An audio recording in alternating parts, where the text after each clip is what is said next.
మీ అందరికీ తెలియదు ఏంటంటే నేను రాజు గారిని నేను అంకుల్ అని పిలుస్తాను. ఎందుకంటే నేను 8th 9th క్లాస్ ఉన్నప్పుడు మా నాన్నగారు రాజు గారు కలిసి సినిమాలు చేసేవాళ్ళు. అలా తీసిన ఒక సినిమా తొలి ప్రేమ. సో అప్పుడు సినిమా రిలీజ్ అయిన ఫస్ట్ డే హిట్ తర్వాత మా అందరము ట్రైన్లో వెళ్ళాము తిరుపతి. అప్పుడు అక్కడ మా ఇద్దరు కొంచెం బాండ్ ఏర్పడింది. ఆ తర్వాత వచ్చాక నేను కాలేజ్ బంక్ కొట్టిన వల్ల నేను ఇలాగ దొరికిపోతుండేవాడిని. ఒక ఇన్సిడెంట్ ఇంకా నాకు బాగా గుర్తుంది. సంజయ్ థియేటర్ బయట రోడ్లో మీరు ఇటు సైడ్ వస్తున్నారు కార్లో, నేను ఇటు సైడ్ ఒక బైక్లో వెళ్తున్నాను. సినిమాలో ఒక హీరో హీరోయిన్ చూసినట్టు లుక్స్, అంత బిజీ రోడ్లో ట్రాఫిక్లో మీరు నన్ను చూడడం నేను మిమ్మల్ని చూడడం చూసి నేను భయపడిపోయి మీకు కాల్ చేసి అంకుల్ ఇంట్లో చెప్పకుండా చెప్పడము, థ్యాంక్ యూ మీ ఇంట్లో చెప్పలేదు, మీరు చెప్పుంటే అప్పుడు నాకు పగిలిపోయి ఉండేది. సో అది మా ఇద్దరి మధ్య ఉండే బంధం. సో ఆ తర్వాత కలిసి నేను హీరో అయ్యాను, తను ప్రొడ్యూసర్ అయ్యాడు. అండ్ అంకుల్ ఫస్ట్ మీ ఇండస్ట్రీకి వచ్చింది నాకు గుర్తున్నంత వరకు మీరు హీరో అవుదామని వచ్చారంట, కరెక్టా కాదా? ఒక సినిమా స్టార్ట్ కూడా అయింది, మధ్యలో అయిపోయింది. ఇది కరెక్టా ఫాల్సా? కాదు, ఫాల్స్. పక్క ఫాల్స్. ఓకే, మీ ఫస్ట్ సినిమా దిల్. ఆ సినిమా స్టార్ట్ ఎలా అయిందంటే అప్పటికి ఆది ఇంకా రిలీజ్ అవ్వలేదు, జయం రిలీజ్ అవ్వలేదు. వినాయక్ గారిని మా నాన్నని హోటల్లో కూర్చోబెట్టి ఎప్పుడు సినిమా రిలీజ్ కంటే ముందే మీరు దాన్ని లాక్ చేశారు. అసలు మీ నమ్మకం ఏంటి, మీ ధైర్యం ఏంటి? రిలీజ్ కాకముందే అప్పటికి ఆది మూవీ రిలీజ్ అయింది, నీ జయం రిలీజ్ కాదు. అప్పటికి ఆది రిలీజ్ అయ్యి వినయ్ నేను బేగంపేట సైడ్ వెళ్తున్నాము, నీ జయం పోస్టర్స్ ఉన్నాయి. ఓకే. సో జయం పోస్టర్ చూసి అన్నాక ఎవరి కుర్రాడు భలే ఉన్నాడంటే మా సుధాకర్ రెడ్డి కొడుకు జయం సినిమాతో లాంచ్ అవుతుండే, భలే ఉన్నాడన్నా నీ సినిమా అయినతో చేద్దామా అన్నాడు. వై నాట్, ఇమ్మీడియట్లీ నేను డాడీకి ఫోన్ చేసి ఆ మీటింగ్, నీ జయం రిలీజ్ కాకంటే ముందే మీటింగ్ చేసాము.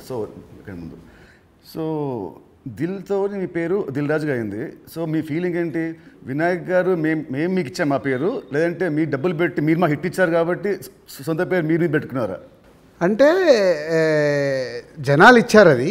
పోతే నీకు గుర్తుందో లేదో, ఆ దిల్ టైటిల్ మన దగ్గర లేకుంటే దిల్ పెడదామని నితిన్ అడిగినప్పుడు బూరుపల్లి శివరామకృష్ణ గారి దగ్గర ఆ టైటిల్ ఉంది. నేను వెళ్ళి అడిగి ఆ టైటిల్ తీసుకొచ్చాను, మాకు ఈ సినిమా బాగుంటుందండి అని. So thanks to Burupalli Sivaramakrishna గారు, ఆ టైటిల్ ఇవ్వడం వల్ల అది దిల్ రాజు అనేది బ్రాండ్ అయిపోయింది, ట్యాగ్ అయిపోయింది. సో ఇప్పుడు మీరు ఎస్విసితో పాటు లార్వేన్ ఏ company, Dil Raju productions, Dil Raju dreams, ఇలా మీ బయోపిక్కి తగ్గట్టు కంటెంట్ని బాగా గట్టిగా చేస్తున్నారు. So next Dil Raju directs అని చూడొచ్చా? లేదు. ఎందుకు? ప్రస్తుతానికి లేదు. సినిమా మీకు కెమెరా తెలుసు, మీకు నాలెడ్జ్ ఉంది, ఎడిటింగ్ తెలుసు, అన్నీ తెలుసు, మీకు ఎందుకు తీయట్లేదు? సో నాకు డైరెక్షన్ చెయ్యాలని ఎప్పుడు ఆలోచన రాలేదు. యాక్చువల్ వివి వినాయక్ ఆ బొమ్మరిల్ అయిన తర్వాత నాకు సజెస్ట్ చేశాడు, అన్న నువ్వు డైరెక్షన్ చేసేయగలుగుతావు, చెయ్యు అని. లేదు వినయ్ అని, లేదు నేను చెప్తున్నా కదా విను, విబి రాజేంద్ర ప్రసాద్ గారు లేక నువ్వు డైరెక్షన్ చేయగలుగుతావు, నువ్వు చెయ్యు అని. బట్ ఎప్పుడు ఆ సైడ్ నాకు డైరెక్షన్ చేయాలని ఆలోచన కలగలేదు. సో మీ బయోపిక్ తీసే ఇప్పుడు మీకు ఏమైనా ప్లాన్స్ ఉన్నాయా? ఎప్పుడన్నా ఆఫ్టర్ 5 years 10 years? నా బయోపిక్ నేను తీయలేను కదా, ఎవరైనా తీస్తారేమో. సరే, ఎవరు తీస్తే దాంట్లో అంత ఉంటుందా, ఆ కంటెంట్ ఉంటుందా? డెఫినెట్గా ఉంటుంది. అంటే ఇట్స్ బిగ్ జర్నీ కదా నాది. ఇప్పుడు ఫిలిం ఇండస్ట్రీ 94 వచ్చాను, 94కి వచ్చిన తర్వాత ఇప్పుడు ఆల్మోస్ట్ 30 years ప్లస్. ఎన్నో అప్ అండ్ డౌన్ చూశాను, ఎన్నో అన్నీ చూసుకుంటూ వచ్చాను. సో బయోపిక్ చేస్తే దానికి ఏ హీరో అయితే బాగుంటుంది? బట్ నాకు బాగా ఫేస్ మ్యాచ్ అయ్యేది నువ్వు ఒకటే. చాలా మంది అంటారు నితిన్ మీ బ్రదర్ అని. సో రాజుగారి బయోపిక్లో హీరోగా నేనే, ఇది ఫిక్స్ అయిపోయింది. ఇప్పుడు ఇవాళే ఈయన ప్రొడక్షన్ డైరెక్షన్ చూద్దాము, నేను హీరోని. సో ఇందాక మీరు చెప్పారు కదా అప్స్ అండ్ డౌన్స్ అన్నారు కాబట్టి ఆ క్వశ్చన్ అడుగుతాను. ఇండస్ట్రీ మీరు చాలా చూస్తే తెలుసు నాకు, బట్ మేజర్గా నాకు గుర్తుండి నేను ఇండస్ట్రీ వచ్చినప్పటి నుంచి మన సంక్రాంతికి ఒక సినిమా మీ ఫైనాన్షియల్గా చాలా లాస్ అయింది. నెక్స్ట్ సినిమా ఇమ్మీడియట్ 3 days గ్యాప్లో అది మళ్ళీ అది వెళ్ళిపోయింది. ఈ మధ్యలో ఈ 3 రోజుల్లో మీ థాట్ ఏంటి? నెక్స్ట్ సినిమా కూడా అది కూడా పోతే అప్పుడు పరిస్థితి ఏంటి? మీ మైండ్లో రన్ అయిన మీ ఫీలింగ్ ఏంటి? లేదు అంటే నాకు ఇప్పుడు 10th సినిమా రిలీజ్ అయినప్పుడు నాకు అర్థమవుతుంది ఫైనాన్షియల్గా ఇది డ్యామేజ్ జరగబోతుంది. సో అటు డిస్ట్రిబ్యూటర్స్ అందరు కూడా లోలో ఉన్నారు. పోతే 14th రిలీజ్ అవుతున్న సినిమా షూర్ షాట్గా సూపర్ హిట్ అని చాలా గట్టి నమ్మకంతో ఉన్నాను. అంటే 90% నీకు తెలుసు, నేను ఎడిటింగ్ రూమ్లో చూసినప్పుడే నాకు చెప్పగలుగుతాను సినిమా వర్క్ అవుతుంది అవ్వట్లేదు. అట్లా సంక్రాంతికి వస్తున్నాం అనే సినిమా మీద ఐఎమ్ ఫుల్ కాన్ఫిడెంట్గా ఉన్నాను. సో ఆ 3 days అదే ఎనర్జీతో ఉన్నాను. ఎస్, నో ప్రాబ్లం, ఒకటి వస్తుంది. ఇది ఎంత డ్యామేజ్ అవుతుంది, అది ఎంత రికవర్ చేస్తారో నంబర్స్ తెలియదు, బట్ అది మ్యాజిక్ అనేది ఇట్స్ ఎ మిరాకిల్. బట్ ఆ పీరియడ్లో యూఆర్ కాన్ఫిడెంట్ మళ్ళీ ఇది అయిపోయింది మళ్ళీ నేను అంటే ఒక సినిమా రిలీజ్ ముందు నాకు మేబీ నా 6th సెన్స్ కావచ్చు, చూస్తున్న కంటెంట్ వల్ల కావచ్చు, చెప్పగలుగుతాను 90% మిస్ అవ్వను. సో దిల్ చేయడం వల్ల మీరు దిల్ రాజు అయ్యారు. బట్ నా దృష్టిలో మీరు బిల్ రాజు. ఎందుకు చెప్తాను. యాక్చువల్లీ చాలామంది ఆడియన్స్ కూడా చెప్పాలి ఇది. మామూలు చూస్తాను లాస్ట్ గత 1 year నుంచి మీ మీద వచ్చే నెగటివ్ ట్రోల్స్ కానీ ఇవన్నీ ఏవో వస్తుంటాయి కదా మామూలు ఆర్టికల్స్ అవి. 2005లో నేను సినిమా వేసాను, రామ్ సినిమా. అది రిలీజ్కి ఫైనాన్షియల్గా మేము చాలా అప్పుడు రిలీజ్కి మేము కొంచెం ఇబ్బందులు ఉండే. అండ్ అప్పుడు మాకు టర్మ్స్ అంతా బాగాలేవు, మా టర్మ్స్ మనకు. అయినా మీరు వచ్చి ఆ నైట్ ఒక పెద్ద అమౌంట్కి మీరు సైన్ చేశారు. సో టర్మ్స్ బాగాలేనప్పుడే మీరు నాకు హెల్ప్ చేశారు. ఇలాంటివి మీరు చాలామంది హీరోస్కి, చాలా ప్రొడ్యూసర్స్కి, డైరెక్టర్స్కి మీరు చాలా హెల్ప్ చేస్తారు. ఇది నాకు తెలుసు. సో ఈ మధ్య వచ్చి మీరు ఒక సినిమా బొక్కేస్తారంటే అది నాకు I want to clear to audience that ప్రతి సినిమా చిన్న పెద్ద లేకుండా అందరు హెల్ప్ చేసేవాడు మీరు. అండ్ దీంట్లో చాలా డబ్బులు మీకు చాలామంది మీకు వెనక్కి మీకు ఇచ్చారు లేరు కూడా నాకు తెలియదు. బట్ ఈ హెల్ప్ చేసిన ఇంతమంది మీరు కష్టాల్లో ఉన్నప్పుడు వీళ్ళు కూడా మీకు తిరిగి హెల్ప్ చేస్తారని అనుకుంటున్నారా? అంటే బేసిక్గా నా లైఫ్ స్టార్ట్ అయింది ఎక్కడ అంటే నితిన్, నా కాస్ట్యూమ్ కృష్ణ గారికి నేను చాలా స్టోరీలో చెప్పాను. అరుంధతి అనే సినిమా 36 lakhs కొంటే 2 lakhs నేను రిలీజ్ రోజు కట్టలేదు. తర్వాత తీసుకెళ్ళి ఆయన ఫోన్లు ఎత్తకుంటూ కూడా నేను పట్టుకొని వెళ్ళి 2 lakhs ఇచ్చి వచ్చాను. తర్వాత వారు నాకు పిలిచి పెళ్లి పందిరి చేసే వరకు వదిలిపెట్టలేదు. నిజంగా పెళ్లి పందిరి అనే సినిమా లేకుంటే ఐఎమ్ నాట్ దే, అసలు సినిమా ఇండస్ట్రీలో నేను లేను అనేది నేను గట్టిగా నమ్ముతాను. సో అంటే ఒక హానెస్ట్ అనేది ఒకటి ఎంత పని చేసిందో హెల్పింగ్ కూడా అంతే పని చేస్తుందని నేను నమ్ముతాను. నా లైఫ్లో ఇప్పుడు నువ్వు సంక్రాంతికి అడిగావు, ఇది రాకుంటే ఇది ఉండుంటే, అలాంటి ఒక 4-5 ఇన్సిడెంట్స్ ఉన్నాయి. అంటే నేను క్లోజ్ అయిపోయే ఇన్సిడెంట్స్. ఇప్పుడు అసలు సంక్రాంతికి వస్తున్నాము, రాకున్నా మాకేం కాదు, ఎందుకంటే ఆల్రెడీ ఎస్టాబ్లిష్ అయిపోయి ఉన్నాం. ఫైనాన్షియల్ డ్యామేజ్ వరకు 2 ప్రాపర్టీలు అమ్మేసి ముందుకు వెళ్ళిపోతాం, అది పెద్ద విషయం కాదు. కానీ నేను నార్మల్గా ఉన్నప్పుడు కూడా ఇలాంటి ఇన్సిడెంట్స్లోకి వెళ్ళి నేను దాటుకుంటూ వచ్చాను. అంటే అది ఎప్పుడు అదే నేను నమ్మేది, వెన్ వీఆర్ హెల్ప్కు మనం ముందుంటామో మన కష్టం వచ్చినప్పుడు భగవంతుడే తిరిగి ఇస్తాడని. అది నా లైఫ్లో 3-4 ఇన్సిడెంట్ నాకు సినిమా ఫీల్డ్లో జరిగాయి. దిల్ మీద చేసినప్పుడు ఆ రోజుల్లో ఇట్ వాజ్ ఆ రోజు సినిమాకి ఖర్చు మీరు బాగా పెట్టారు. అండ్ అందుకే అప్పటికి మన వినాయక్ గారికి ముందు సినిమా కూడా అంత ఆడలేదు, బట్ స్టిల్ మీరు ఖర్చు బాగా పెట్టారు. ఆ సినిమా హిట్ అయింది, దాంతో మీ లైఫ్ మారిపోయింది. ఇప్పుడు తమ్ముడు సినిమాకు ఒక రిఫరెన్స్ లేకుండా కూడా మీరు ఈ సినిమాని ఇంత ఖర్చు పెట్టారు. దీని మీద నమ్మకం, కథ మీద నమ్మకమా, డైరెక్టర్ మీద నమ్మకమా, ఆర్ ఈ తమ్ముడు సినిమా మీకేం తెస్తుంది? పేరు తెస్తుందా, డబ్బు తెస్తుందా? అంటే ఈ సినిమాకు బేసిక్గా నేను క్రెడిట్స్ ఇచ్చేది డైరెక్టర్కే. ఎందుకంటే ఎంసీఏ అండ్ వకీల్ సాబ్ తర్వాత ఆయన రాసుకున్న కథని ఇప్పుడు ఉన్న సినారియోలో అంటే ప్రేక్షకుల్ని థియేటర్కి తీసుకొచ్చి ఒక ఎక్స్పీరియన్స్ ఇవ్వాలని ఏదైతే చూశాడో, అందుకే నువ్వు కూడా షూటింగ్లో చూసినావు, ఆయన తీసుకుంటూ వెళ్తుంటే నేను ఎప్పుడు ఆపలా. ఒక డైరెక్టర్ ఏమో అడుగుతున్నాడు, ఎలా అచీవ్ చేయాలి, అది అచీవ్ చేయండి అని చెప్పా. అది అయిపోయిన తర్వాత నేను ఎప్పుడైతే యావిడ్ రూమ్లో సినిమా చూసుకున్నానో అప్పుడు నాకు అది ఎస్, వేణు అడిగింది ఇచ్చాను కాబట్టి ఆయన ఈ సినిమాని ఇవ్వగలుగుతున్నాడని. ఈవెన్ రాత్రి ఇప్పుడు నువ్వు ఒక భయంలో ఉన్నావు, ఎందుకంటే మనం లోలో ఉన్నప్పుడు చాలా భయంలో ఉంటాం. నేను అవన్నీ చూసేసాను. నైట్ నువ్వు నాకు ఫోన్ చేసి ఒక రీల్ చూసేసి ఒక ఎగ్జైట్మెంట్తో ఫోన్ చేసావు. ఎందుకు? అది ఇప్పుడు మనం చూస్తున్నాం, ఒక సినిమా ఇలా షేప్ అయింది, సౌండ్తో ఇలా చూసినప్పుడు ఇలా ఉంది, ఒకటి ఉంటుంది కదా, అదే ఎగ్జైట్మెంట్. అదే నన్ను తమ్ముడికి ఎంతైనా ఆలోచించకుండా డైరెక్టర్ అడిగినట్టు చేయమని చెప్పాను. అండ్ దిల్ అప్పుడు కానీ లేదా మన లాస్ట్ సినిమా శ్రీనివాస్ కళ్యాణ్ కానీ మీరు షూటింగ్కి మీరు ఆల్మోస్ట్ ఎవ్రీడే వచ్చేవారు. ఈ సినిమాకి మీరు ఉట్టి 2 సార్లు వచ్చారు, అది కూడా గంట సేపు. ఎందుకు? డైరెక్టర్ మీద నమ్మకమా, లేదా మీరు బిజీగా ఉండి మీరు మా సినిమాని మీరు పట్టించుకోలేదా? అంటే 2 things.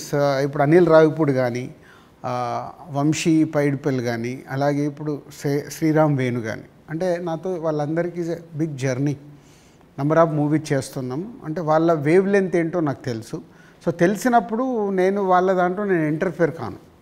సో నాకు కథ దగ్గర అనిపించింది చెప్తాను, ఎడిటింగ్ రూమ్లో అనిపించిందే చెప్తాను. నాకు ఇలా అనిపిస్తుంది, మీరు చూసుకోండి, ఇలా చెయ్యండి అని నేను చెప్పను వాళ్ళకు. ఎందుకంటే వాళ్ళకి నాకు క్వశ్చన్ వేస్తే దే విల్ అండర్స్టూడ్, అంటే నేను ఏం ఫీల్ అవుతున్నాను ప్రేక్షకుల్లాగాని.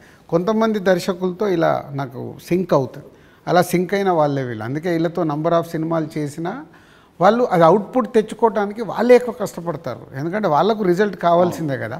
సో నేను ఇప్పుడు శ్రీనివాస కళ్యాణం ఉంది, ఇప్పుడు శతమానం భవ తర్వాత శ్రీనివాస కళ్యాణం చేస్తున్నాను కాబట్టి ఫుల్ టైం సో అక్కడే ఉండి ఎలా తీయాలి ఏంటి, సో ఏదైనా తప్పు జరుగుతుంటే కూడా సతీష్కు చెప్పి కరెక్ట్ చేయడం.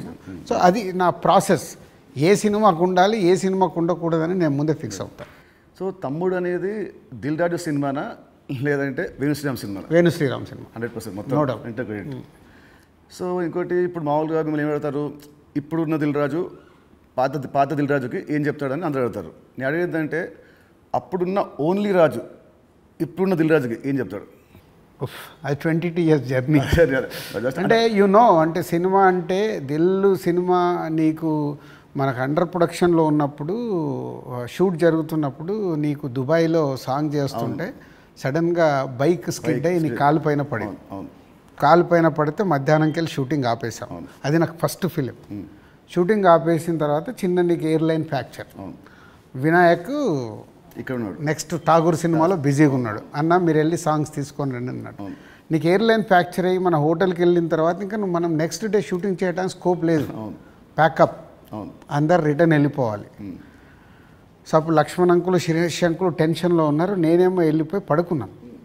పడుకొని 4 o'clock లేసేసి శంకర్ మాస్టర్ డోర్ కొట్టి, మాస్టర్ రేపు నైట్ వెళ్ళిపోవాలి, నీకు ఇప్పుడు 2 పాటలలో ఏమేమి బ్యాలెన్స్ ఉన్నాయో ఒక్కసారి లిస్ట్ రాయని 6 గంటల వరకు కూర్చొని ఆయనతో రాపిచ్చి, ఇవి నితిన్ కాలు కింద పెట్టకుండా నువ్వు ఎలా మేనేజ్ చేయగలుగుతావు అంటే శంకరు నేను మళ్ళీ డిఓపిని పిలుచుకొని మేము కూర్చొని డిజైన్ చేసాం.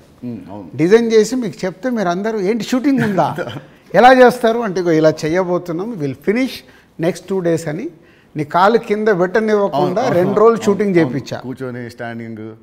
అంటే నా మొదటి సినిమా, నాకు ఆ సిచ్యువేషన్ అలాంటిది. ఆ రోజు 2 రోజులు షూటింగ్ ఆగకుండా చేసుకొని వచ్చి రిలీజ్కి ముందు మళ్ళీ ఆర్ఎఫ్సికి వెళ్ళి ఆ బ్యాలెన్స్ షాట్లన్నీ 2 పాటల్లో తీసి మ్యాచ్ చేసాం. అంటే అది నా ప్యాషన్. అంటే మొదటి సినిమాలోనే నేను ఒక సమస్య వస్తే దాన్ని జాగ్రత్తగా హ్యాండిల్ చేసుకొని సినిమాకి ఎలాంటి డ్యామేజ్ జరగకుండా చేయగలిగా. అదే మామూలు రాజు నుంచి దిల్ రాజుగా షిఫ్ట్ అవ్వడం. అంటే నాట్ ఓన్లీ దిల్, ఇలాంటి సో మెనీ ఫిలిమ్స్కి సో మెనీ ఎప్పుడు వస్తూనే ఉంటాయి. అవన్నిటిని జాగ్రత్తగా హ్యాండిల్ చేసుకుంటే 58 సినిమాలకు రీచ్ అయ్యాను. అదే ఫస్ట్ సినిమా దిల్లప్పుడు కూడా మీ అన్నింటిలో మీరు చాలా మీరు ఇన్వాల్వ్ అయ్యారు. ప్రతి దాంట్లో స్టోరీల నుంచి సీన్స్ నుంచి. కొన్ని సీన్స్ మీకు నచ్చకుంటే మీరు వినాయక్ మీరు చెప్పలేకపోతే మీరు నాకు చెప్పేవాళ్ళు, నిత్యం చెప్పా ఈ సీన్ బాగా గుర్తున్నా దాంట్లో ఉంటుంది ఒక ఎపిసోడ్, ఒకటి టాలీగట్ ఎపిసోడ్ ఉంటుంది ఒకటి, అది సినిమా లేదు. సో అది సో మీ ఉత్సాహాన్ని చూసే సుకుమార్ గారు సినిమా రైటర్ కదా, ఆయన పెట్టాడు సినిమాలో ఒక డైలాగ్ వస్తుంది, మై నేమ్ ఇస్ రాజు అంటే ఒకటి వచ్చి ఎందుకంత ఫోజు మిమ్మల్ని చూసే పెట్టాడు డైలాగ్, గుర్తున్నది బోర్డు మీద రాసి బోర్డు మీద. సో 2003 రాజుగారి దగ్గర ఉన్నదేంటి, ఇప్పుడు రాజుగారి దగ్గర లేనిదేంటి? ఉన్నది 2003కి ఇప్పటికి ఉన్నది. సినిమా అంటే అవలీలగా ఎక్స్పీరియన్స్తో పాటు వచ్చిన ఎక్స్పీరియన్స్తో పాటు సో ఈజీగా ఎలాంటి సిచ్యువేషన్ అయినా హ్యాండిల్ చేసే కెపాసిటీ అండ్ సినిమా పైన ఇంకా అవగాహన ఉంది. ఇది సాధించాను. లేనిది 2003 నుంచి 2010 వరకు ఒక్కొక్క సినిమా తీస్తూ ఒక్కొక్క కొత్త డైరెక్టర్తో జర్నీ చేస్తూ అద్భుతమైన జాబ్ సాటిస్ఫాక్షన్తో జర్నీ చేశా. 2014 తర్వాత అంటే ఆ పీరియడ్ తర్వాత నంబర్ ఆఫ్ ప్రొడక్షన్స్కు షిఫ్ట్ అయిపోయి సో దాన్ని ఎంజాయ్ చేయలేకపోతున్నా. అది ఇప్పుడు లేదు, ఆ ఎంజాయ్మెంట్ లేదు. Job satisfaction, enjoyment, job satisfaction ఉంది, ఎంజాయ్మెంట్ అంటే మార్నింగ్ 7కు నేను లొకేషన్కి వెళ్ళిపోయి ఈవినింగ్ ప్యాకప్ వరకు ఉండి మళ్ళీ వచ్చి నెక్స్ట్ డే సీన్ గురించి వెళ్ళి ఆఫీస్లో కూర్చొని 10 వరకు కూర్చొని అదొక ఎంజాయ్మెంట్ నాకు. I'm missing that. ఇప్పుడు ఆడియన్స్ సినిమా థియేటర్కి చెప్తారు మామూలు, ఇప్పుడు ఆడియన్స్ ఇప్పుడు ఎక్కువ రావట్లేదు, అది ప్రొడ్యూసర్గా ఏం చేయాలో మీరు చెప్తున్నారు. ఫర్ అ చేంజ్ మీరు హీరో అయితే హీరోగా మీరు ఆడియన్స్ థియేటర్ రావడానికి మీరు ఏం చేస్తారు? ప్రొడ్యూసర్గా చెప్తున్న చెప్పారు. దిల్ రాజు చెప్తున్న అన్ని పాయింట్స్ని నేను నితిన్ ప్లేస్లో ఉంటే నేను ముందడిగేసి అరే ఇవన్నీ ముందు మొదలు పెడదామని మొదలు పెడతాను. సరే, దిల్కి అండ్ తమ్ముడికి ఈ మధ్యలో మీరు ఏమంటారు నా పర్ఫార్మెన్సా నాలో చూసిన చేంజ్ ఏంటి, మార్పు ఏంటి, ప్లస్ అండ్ మైనస్? ప్లస్లు చాలా నువ్వు అప్పటికి ఇప్పటికీ ఏంది న్యాచురల్గా ఒక 22-23 ఇయర్స్ నువ్వు యాజ్ యాక్టర్గా ఇక్కడ వరకు జర్నీ చేసావు. అంటే నాకంటే సీనియర్ నువ్వు యాక్చువల్ 1 ఇయర్ సీనియర్. నేను 2003లో ప్రొడ్యూసర్ని అయ్యా, నువ్వు 2002లోనే హీరో అయ్యావు. అంటే నాకంటే 1 ఇయర్ సీనియర్. సో నీకున్నది ఆ ఎక్స్పీరియన్స్ వచ్చింది ప్లస్. సో ఆ ఎక్స్పీరియన్స్తో నేను ఎలా హ్యాండిల్ చేస్తున్నానో థింగ్స్ని హ్యాండిల్ చేయగల కెపాసిటీ వచ్చింది, మేనేజ్ చేయగలిగే కెపాసిటీ లేనిది. అంటే 23 సంవత్సరాలలో నువ్వు అంటే ఇప్పుడు ఒక దిల్ రాజుగా నేను నీకంటే జూనియర్ని 1 ఇయర్ని సాధించుకుంటూ ఒక టాప్లోకి వచ్చా. నితిన్ని నేను అలా ఊహించా.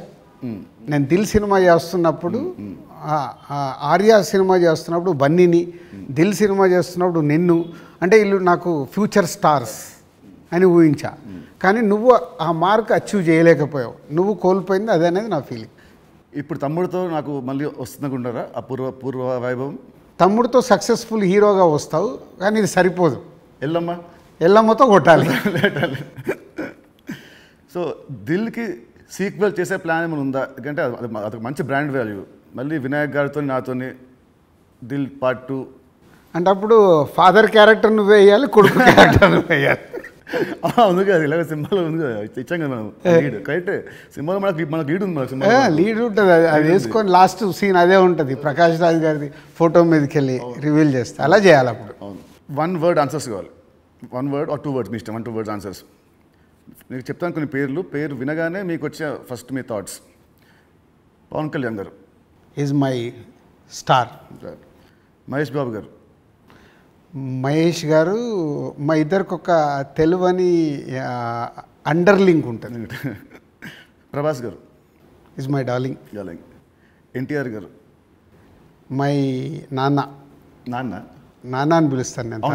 ఓ అదేంటి ఆ లింక్ ఏంటి? అది అప్పుడు తారక్తో డిస్ట్రిబ్యూటర్గా ఉన్నప్పుడు క్లోజ్నెస్ ఉండి బృందావనం చేస్తున్నప్పుడు అప్పటికి కొడాలి నానిగారు వీళ్ళందరూ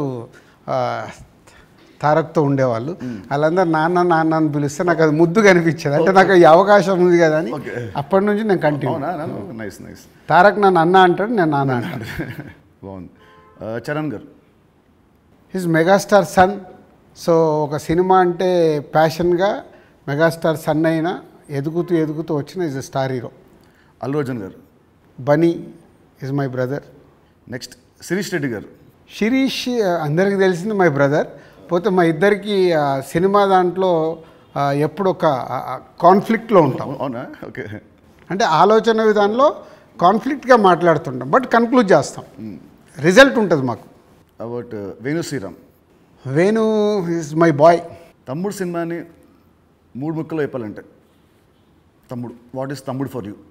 నితిన్ నాకు తమ్ముడు, వేణు నా తమ్ముడు. తమ్ముడు సినిమా మీకు పేరు తెస్తుందా, మీకు డబ్బు తెస్తుందా? ఫస్ట్ పేరు తెస్తుంది, తర్వాత నేను పెట్టిన డబ్బు తెస్తుంది, ఇంకా అద్భుతాలు జరిగితే లాభాలు తెస్తుంది. సో July 4th సినిమా వస్తుంది తమ్ముడు. సో ఆడియన్స్కి మీరేం చెప్తారు? ఎస్, అన్ని ఇంటర్వ్యూలలో చెప్తున్నట్టే. సో ఈ సినిమా, ప్రతి సినిమా అందరికీ ఇంపార్టెంటే. ఈ సినిమా వేణు శ్రీరామ్, సో ఎంసీఏ వకీల్ సాబ్ తర్వాత బెస్ట్ సినిమా, ఆడియన్స్కి ఒక ఎక్స్పీరియన్స్ సినిమా ఇవ్వాలని చాలా కష్టపడి అవుట్పుట్ ఒక రేపు ఎక్స్పీరియన్స్ ఇవ్వబోతున్నాడు అవుట్పుట్తో. సో అది నో డౌట్.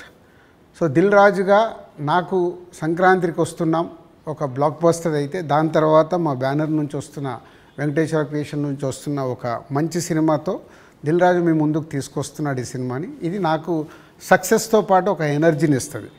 బట్ నితిన్కి ఇది సక్సెస్ చాలా అవసరం. సో ప్రాపర్గా సినిమాని మీకు నచ్చే విధంగా రెడీ చేసి మీకు తీసుకొస్తున్నాం.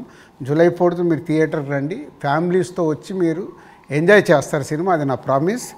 ఎంజాయ్ చేసిన సినిమాని బయటికి వెళ్ళిన తర్వాత మీరే చెప్తారు ఒక వావ్ అంటే నితిన్కి ఒక కొత్త సినిమా, కొత్త అప్రోచ్. ట్రైలర్ కంటే ముందు తమ్ముడు వేరు, ట్రైలర్ వచ్చిన తర్వాత నితిన్తో ఇలా తీశారు ఆ సినిమా అన్నారు, అది ఫస్ట్ పాయింట్.